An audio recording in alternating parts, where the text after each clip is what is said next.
Hello everyone, आप सभी का स्वागत है आईएफएस के इस वंडरफुल चैनल पर। एंड सीएसआर के रिजल्ट लग चुके हैं, सभी को पता है। एंड उनमें हमारे और एक टॉपर, एक मेधावी स्टूडेंट जिन्होंने इस एग्ज़ाम को जेआरएफ कैटेगरी से निकाला है, और निकालने के साथ साथ इन्होंने टॉप 198 इनका AR है। बहुत अच्छे तरीके से इन्होंने प्रिपेयर किया है। जानते हैं इनके स्ट्रैटेजीज, जानते हैं इनके स्ट्रगल्स, एंड जानते हैं इनके एम कि कैसे कैसे इन्होंने फेस किया है। बिकॉज भले ही वो एक अटेम्प्ट हो, भले ही वो 2 अटेम्प्ट हो, बट जो फेज होता है प्रिपरेशन फेज, एस्पिरेंट का फेज, वो सबका अलग होता है, सबके लिए वो स्ट्रगलफुल होता है। तो इनसे भी इनकी बातें कर लेते हैं। तो कैसे इन्होंने स्टार्ट किया प्रिपरेशन, कैसे स्ट्रैटेजी से इन्होंने अपनाई, बहुत सारी चीज़ें इनसे चुरा लेंगे आज। एंड जो हमारे एस्पिरेंट है उनको मदद होगी इन बातों की। तो सबसे पहले इनका परिचय करवा लेते हैं। तो please introduce your self. Myself Anil, I belong from Chittorgarh, Rajasthan. I have done my master's from Institute in Biophysics and my bachelor's in Life Sciences from Delhi University. So my first question is, what brings you towards the CSR examination? So, from childhood, I'm fond of science. Okay. I want to become a scientist. That is what I aim for. That's hope that I look for. But so, in the process, I know कि पहले तो सबके जरूरी है Exactly. ताकि मैं कहीं भी अप्लाई कर सकूँ मेरी फील्ड ऑफ इंटरेस्ट में मेरे लैब। तो किस में जाना है आपको, कौन से रिसर्च फील्ड में जाना है? I'm truly aiming for industrial biology. Hmm Again, from labs. But here it is very story. Industrial bio plus the fundamental sciences of biology, which include all the physical phenomena, how life was formed, and its importance to evolution. Nice, very nice, very interesting. And अगर मैं कहूँ, इस exam को आपके life से delete कर दिया मैंने एंड आपको फिर से देना है, तो ऐसे कौन सी प्रिपरेशन स्ट्रैटेजी आप ऐड ऑन करोगे, या फिर जैसे चल रहा है वो बढ़िया है? I would say कि जैसे चल रहा है वो बढ़िया है, because the only thing that I see preparation के लिए जरूरी है वो discipline. Exactly. Discipline enough because in my process like continuously studying plus MCQs previous year things that have been off. So I think that will work. तो अभी आपका masters चल रहा है, राइट? नहीं हो गया मास्टर्स का। हो गया, तो होने के बाद आपने प्रिपरेशन स्टार्ट किया है नहीं I was doing it simultaneously. With the masters. So कैसे परेशानियां आई दोनों को साथ में आपको प्रिपेयर करने में? बिकॉज आपने कहा कि आपने एम्स से अपना मास्टर्स किया है, तो वहाँ पे रेगुलरिटी मेंटेन करना भी इम्पोर्टेंट है, आपको उसको हल्के में नहीं ले सकते। तो दोनों चीज़ें आपने कैसे साइमल्टेनियसली बैलेंस किया है? वही खुद को मतलब segregate करके कि 9 to 5 I have to work in a lab और अपना काम खुद ही करना पड़ेगा business। After that I have to sit in library 2 to 5 years, sometimes 6 to 7 years, 7 hours मतलब 11-12 बजे। So I have to complete my course. So segregating की course life है, उसके बाद खुद की life है जिसमें हम study करके आगे जाते हैं। बढ़िया है। तो कैसे आपने स्ट्रैटेजीज बनाई थी कि कम से कम समय में ज़्यादा से ज़्यादा आउटपुट निकले? पहला तो वही कि कौन कौन से टॉपिक से क्वेश्चन ज़्यादा आता है, लेट्स स्टार्ट इट। सो और लकीली मुझे वो टॉपिक पसंद थे, लाइक पावर डेवलपमेंट आ रहे थे, मुझे टॉपिक पहले से पसंद थे। सो उसको पढ़ के देन एमसीक्यू कंटिन्यूअसली करके रिवीजन कंटिन्यूअसली करके the most important thing I feel is revision. Like monthly I used to do revision, जितना भी होता था मेरा उसमें फिर पिछले मंथ में कितना हो गया। तो ये करते थे आप। तो इन सब में PYQs, प्रीवियस ईयर क्वेश्चंस, इनका क्या रोल है? सबसे इम्पोर्टेंट तो मुझे लगता है PYQs पे ही, क्योंकि हर साल क्वेश्चन आते हैं, ज़्यादा चीज़ें नहीं होते, थोड़े बहुत आगे पीछे होते हैं, बट ज़्यादा हेल्प उससे मिल जाती है। तो वहाँ पे MCQs है, ABC कंसेप्ट से मदद हो जाती है, कंसेप्ट रिपीट होते हैं। कॉन्सेप्ट रिपीट होते हैं। प्लस जैसे अगर इस साल एक सवाल पूछा है कि विच वन इज करेक्ट, या फिर आउट ऑफ 4 में से 3 करेक्ट है, बताओ कौन से। नेक्स्ट ईयर में तो यही है, लाइक मल्टीपल कंपटीशन बना करके यस, 20 इयर्स के अगर क्वेश्चन अच्छे से करेक्ट एग्जैक्टली। एंड इससे मैं ये कहना चाहता हूँ, आपको एक कॉन्फिडेंस भी आ जाता है जब आप PYQ सॉल्व करते हो कि भैया सब सही चल रहा है, मेरा प्रिपरेशन अच्छे तरीके से जा रहा है। एंड आपने मॉक टेस्ट दिए थे एग्जाम से पहले? कुछ दिए थे, but I was only like focusing जो previous year question only, but mock test पे उतना ध्यान नहीं दिया आपने। Okay, so let's talk about that 3 hours. Okay, वो 3 आवर्स में आपका माइंडसेट कैसा था, कैसे आपने खुद को संभाला है? मतलब संभाला कब बोलेंगे, जब आपको कुछ परेशानी आई हो, पैनिक वैनिक हुए हो? नहीं, इतना नहीं, लाइक से पहले एक बार दिया था तो आई न्यू कैसा क्या होने वाला है। Okay, so it was your second attempt. तो क्या सीखा आपने पहले अटेम्प्ट से? How to manage my time actually. Okay. Time management थोड़ा सा अपने डाउन हो गया। Hmm. Second attempt I made sure कि मेरा टाइम मैनेजमेंट बिल्कुल सही। ओके, तो टाइम मैनेजमेंट नहीं हो रहा था, मतलब आप जहाँ पे जो क्वेश्चन आपको नहीं आ रहा था उस पे भी आप स्टक करके रह जा रहे थे?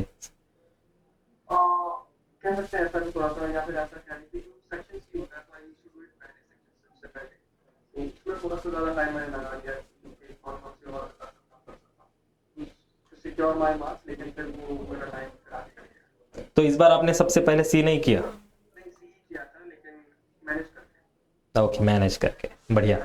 And what about your part A? Part is good, I like always part is, क्योंकि जनरल एप्टीट्यूड होता है तो वो बेसिक क्वेश्चंस होते हैं, लाइक वो लाइफ टाइम की प्रैक्टिस करने तक नहीं आता। ना, because when we talk about typical biology student, वो पार्ट ए से थोड़ा घबराते हैं, है ना? वो लगता है कि भैया जितना हो सके उतना हम मेहनत कर लेंगे बी और सी में, बट पार्ट ए हमको मत दो, ऐसे हाथ जोड़ देते हैं। तो आपका ऐसा नहीं था, you are very good at part A. बढ़िया, ये बहुत अच्छी बात है, और यही एक लिमिटिंग फैक्टर हो जाता है, राइट, कि आपके और आपके रैंक के बीच में। बढ़िया, बहुत एग्जैक्टली एग्जैक्टली। एंड क्या क्या सोचा है आगे, यहीं पे रिसर्च करनी है, अब्रॉड जाना है? प्लान्स को भी मतलब डेट से दोनों ओपन रख सकते हैं।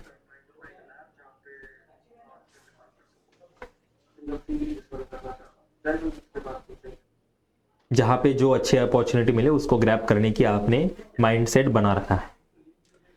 So when you submit that save button, submit button जब 3 घंटे कंप्लीट हो गए, जब एग्जामिनेशन हॉल के बाहर निकले, तब क्या लगा ये हो जाएगा और मैं आईएफएस में आके इंटरव्यू दूंगा, ये सोचा था? नहीं, तब मैंने वैसे सोचा था कि फटाफट हम निकल के मैं थोड़ा सा खाना खाना इंपॉर्टेंट है, राइट?